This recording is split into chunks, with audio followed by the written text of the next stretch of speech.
એનાથી તમારા પાસે 3 ગણું છે. તમારો જન્મ થયો ને ત્યારે તમે 2.5 થી 3 કિલો વજનના હતા. 100 વર્ષે તમારું મૃત્યુ થશે ને એટલે રાખ ભેગી કરવામાં આવશે. બીજા દાર જવાનું, એ દાર નહીં, બીજા દાર.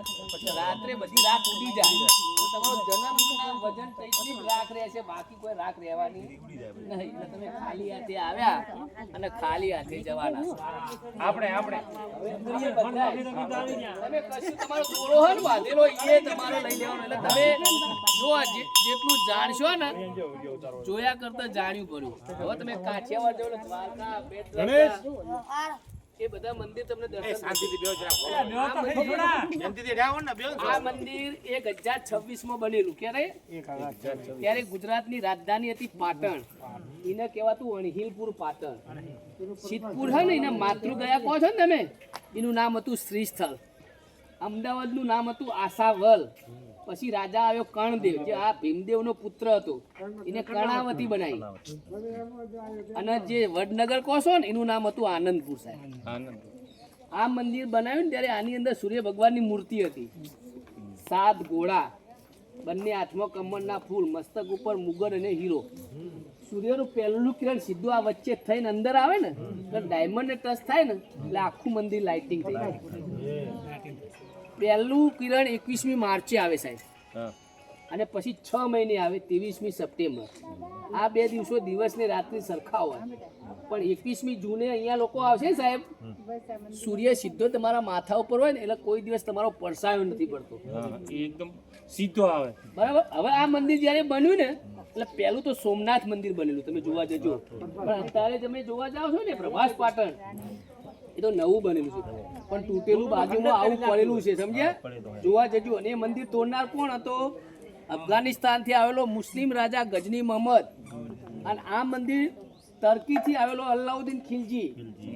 ત્રીજો એટેક થયો ગુજરાત ઉપર, એ પાલનપુર તમારું છે ને, એ બાજુ પાલનપુર, એ નવાબોનું રાજ કહો ને, એ પેલા તો હિન્દુઓનું રાજ હતું ચૌહાણ. એટલે વાવ, થરાદ, હિન્દુ ધર્મના જે મંદિરો હતા ને એ તોડ્યા. તો ત્રીજો એટેક થયો સાહેબ મોહમ્મદ બેગડા. ચોથો એટેક થયો મુઝફ્ફર શાહ આવ્યો. પાંચમો તો આવ્યો ઔરંગઝેબ. આપણે હિન્દુ લોકો આપણે છીએ ને એને કન્વર્ટ કર્યા એટલે મુસલમાન ધર્મ. એટલે આપણું શિખર હોય, આ ટાઈપનું શિખર હોય મંદિરનું. એની ઉપર આમ્રકર, કલશ અને ધજા હોય.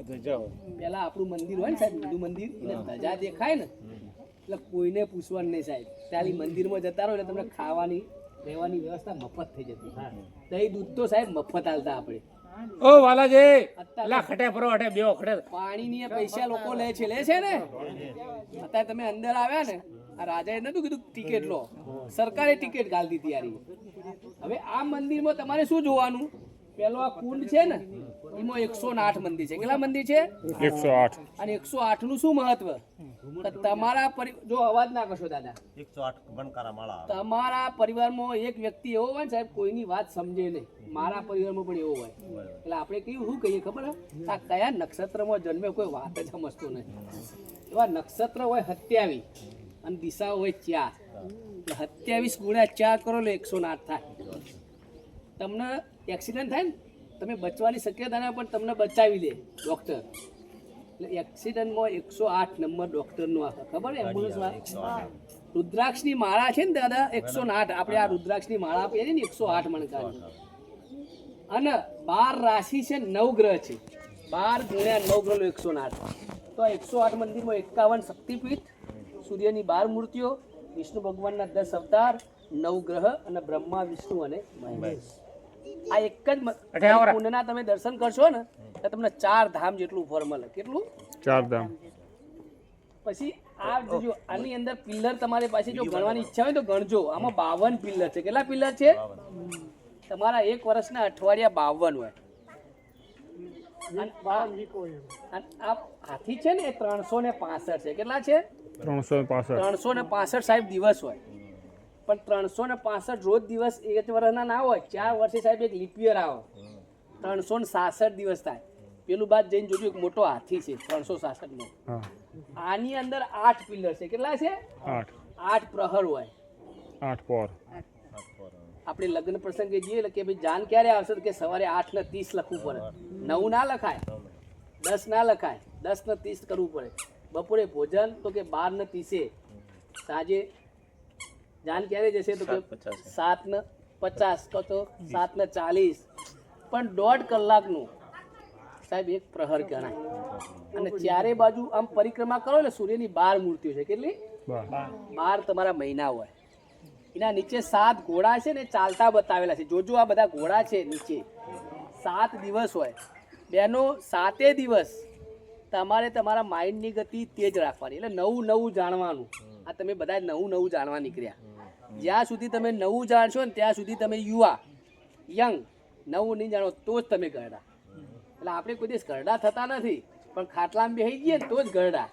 એટલે 800 માણસની કબર ખાટલો છે સાહેબ, એટલે આપણે 800 નહીં થવાનું. હવે આ મંદિરમાં તમે ધીરે ધીરે જુઓ ને તો સાહેબ વાલી અને સુગ્રીવ 2 ભાઈનું યુદ્ધ છે. વાલીને મારીને સુગ્રીવને ગાદી આપવામાં આવી હતી. સુગ્રીવને પણ બહુ પસ્તાવો થયો, વાલીના પુત્ર અંગતને ગાદી આપી દે. વિચાર કરો. એટલે લડાઈ ઝઘડો થાય એટલે પસ્તાવો થાય કે ના થાય સાહેબ? એના કરતાં જતું કરવાની ભાવના રાખવાની સાહેબ. અરે હાથોથી લોકો લઈ જાય, કિસ્મતમાંથી કોઈ નહીં લઈ જાય. પણ 2 ભાઈ બહેન એને લડાઈ ઝઘડો નહીં કરવાનો. તમારા ઘરે પ્રસંગ હોય ને તમારી બેન ના હોય ને તો સાહેબ એ પ્રસંગ નહીં. એના દીકરા ના આવે તો મનાવવાના બેનને, ભાઈને મનાવવાના. સમુદ્ર મંથનમાં શિવને વિષ પીવું પડેલું, સમજદારને જ વિષ પીવું પડે હતા. સમજદારને જ જતું કરવું પડે. અરે સાહેબ હાથોથી લોકો લઈ જાય, કિસ્મતમાંથી કોઈ નહીં લઈ જાય. ધીરજ ના ફળ મીઠા. બરાબર ને? હવે તમારા ઘરે તમારી બેન ના આવે, બેનના દીકરા ના આવે, પ્રસંગ નહીં. પછી તમે ગાયકવાડને બોલાવો ને તો એ નકામ ઉપર, ગામના સરપંચને બોલાવો ને તો એ નકામ ઉપર. રાઈટ વાત.